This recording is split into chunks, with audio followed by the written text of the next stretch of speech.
Os últimos dias têm ficado marcados por várias sondagens, vários estudos de opinião. Onde é que elas nos levam? Vamos ver com a ajuda do António Cipriano. Bom dia, António. Com tudo isto, o que é que nos está a dizer o nosso radar? Olá, bom dia, Carla. Bom dia. É verdade, fomos aqui brindados com uma série de sondagens do ICS-SCTE, Intercampos, Aximage, Católica e, claro, a Tracking Pool da Pitagórica. Olhando para todos estes números que nos entram nesta última semana de campanha, vemos o quê? Vemos que a Aliança Democrática acaba por liderar em todas as sondagens, ou seja, com valores a oscilar entre os 27% e os 33%. Ou seja, temos aqui uma liderança clara, mas uma AD longe de uma maioria confortável.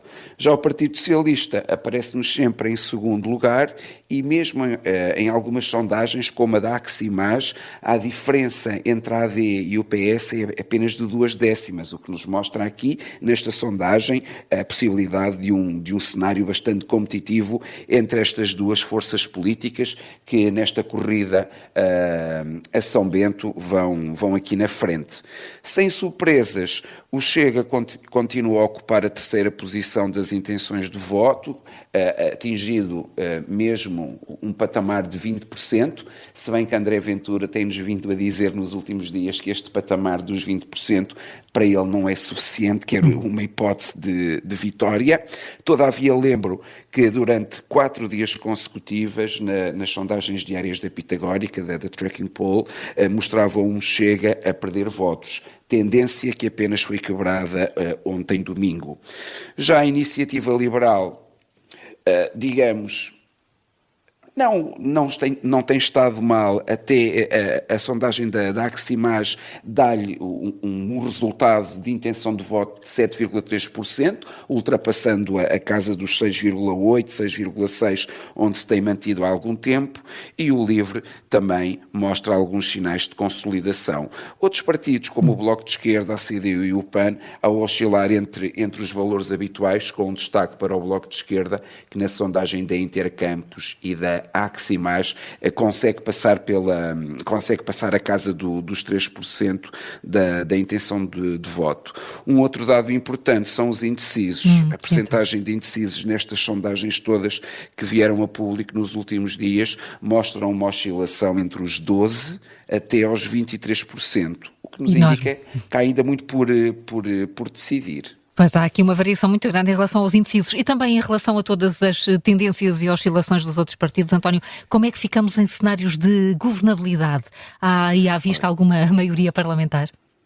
Olha, em termos da governabilidade é um tema interessante. Nós, quando olhamos para os chamados efeitos dos sistemas eleitorais, temos sempre aquela tendência de olhar para a proporcionalidade dos resultados, para a questão da representatividade, ou mesmo para o sistema de partidos. E esquecemos de uma coisa, que é a estabilidade.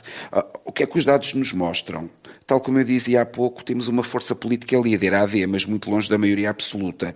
Temos um PS competitivo, mas também é uma força isolada, ou seja, não tem força neste momento e sozinho para governar.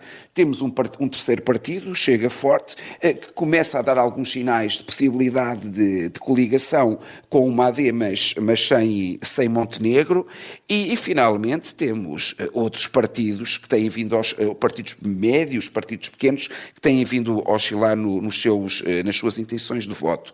Isto mostra-nos aqui um Parlamento fragmentado e que pode ter sérias implicações para a estabilidade governativa.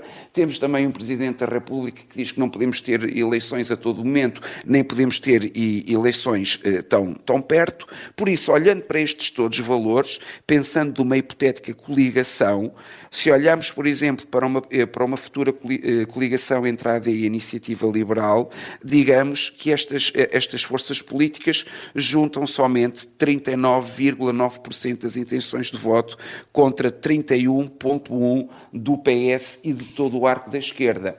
O que é que isto significa? Que olhando para as últimas para as eleições onde que deram a maioria absoluta ao Dr. António Costa, nenhum destes dois eixos, quer à direita, quer à esquerda, tem condições neste momento para termos uma maioria no Parlamento. Ou seja, a própria mecânica do sistema eleitoral, do nosso sistema eleitoral, ele garante este pluralismo partidário, mas também exige aquilo que nós consideramos de uma maturidade política. O que é que eu quero dizer com isto?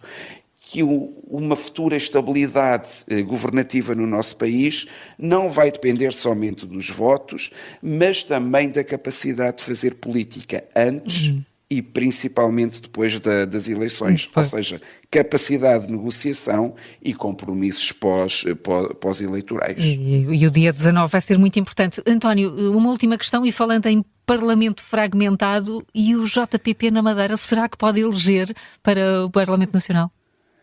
É verdade, pela primeira vez temos esta possibilidade de um partido regionalista com origem na Madeira, o Juntos pelo Povo, conseguir, ou melhor, haver esta possibilidade de eleger pela primeira vez um deputado à Assembleia da República. Lembro que o Círculo Eleitoral da Madeira elege 6 deputados e que nas últimas eleições estes 6 mandatos ficaram distribuídos: 3 para a coligação PSD-PS, 2 para o PS e 1 para o Chega.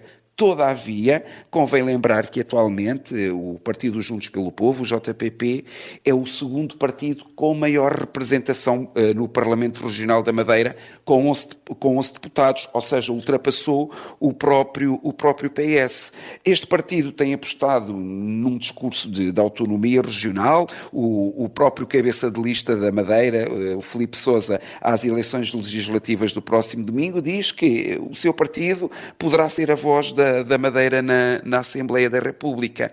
Acredito que este partido, se tiver um resultado que possa oscilar entre os 12% a 15% das intenções de voto no arquipélago, atendendo, claro, à fragmentação dos votos entre os maiores partidos, neste caso PSD, PS e Chega, acho que será interessante acompanhar a evolução deste partido, sim, e ver se consegue eleger pelo menos um deputado à Assembleia da República no próximo domingo. É um cenário que não está afastado. Mais um motivo de atenção na noite do dia 18 de maio. António Cipriano, muito obrigada. Até breve. Muito obrigado, bom dia. Bom dia.